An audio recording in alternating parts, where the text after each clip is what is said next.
Hey viewers, you're watching The Savera and I'm Vidhi Joshi. With just 6 days remaining before Bangladesh general elections, clashes erupted on Friday, that is today, outside the official residence of Chief Advisor Dr. Mohammad Yunus in Dhaka, and the violence began when thousands of government employees protesting for higher wages and thousands of demonstrators from the Inqilab Morcha confronted police forces. Well, the protesters demanded the immediate implementation of the 9th National Pay Scale, calling for the publication of a government gazette based on the recommendations of the 9th Pay Commission.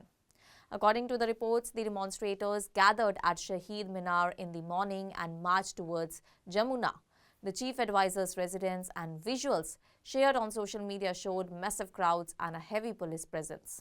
Authorities used water cannons, tear gas and sound grenades in order to disperse the protesters, who briefly staged a sit-in directly in front of the residence gates.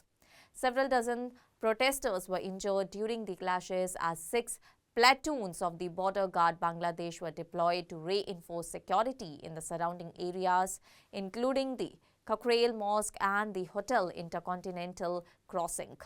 Well, it is not yet known whether Dr. Yunus was present at his residence during the unrest, and an official statement on the matter is still pending. Well, the protest by the Inqilab Morcha was driven by demands for justice in the case of Osman Hadi, a prominent leader of previous anti-Sheikh Hasina protest, who was shot in Dhaka's area on December 12, 2025. Notably, Hadi was airlifted to Singapore General Hospital 3 days later, where he died. His death sparked nationwide unrest, with violent attacks reported at media house, cultural and political sites, and diplomatic missions. Footage from Dhaka showed demonstrators chanting for justice, surging past police barricades at the National Museum and advancing towards the Hotel Intercontinental Crossing that leads to Jamuna, before being pushed back by coordinated dispersal operations. Well, the unrest coincided with protests by government employees demanding that the interim government implement the Pay Commission's recommendations.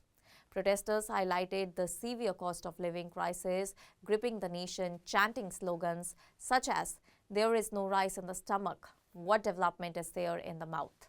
Some protest leaders also alleged that political interference may be delaying the pay scale implementation, though no specific party was named. Well, the clashes come at a highly sensitive moment in Bangladesh political calendar. The February 12 general elections will be the first since Sheikh Hasina's ouster in 2024, when violent unrest forced her resignation and flight to India. The election will take place without participation from the Awami League, contributing to a deeply polarized political environment. Analysts, including the International Crisis Group, have also warned that the credibility of the polls could be at risk and that further violence remains a significant concern. And as tensions escalate in Dhaka, security forces remain on high alert in order to maintain order, reflecting the fragility of the country's political transition and the growing public dissatisfaction over issues of justice, governance, and economic hardship. The coming days will be critical in determining whether Bangladesh can hold peaceful elections amid mounting unrest. That's all for now. Stay tuned to The Savera for more updates. Do like, comment and subscribe to the channel.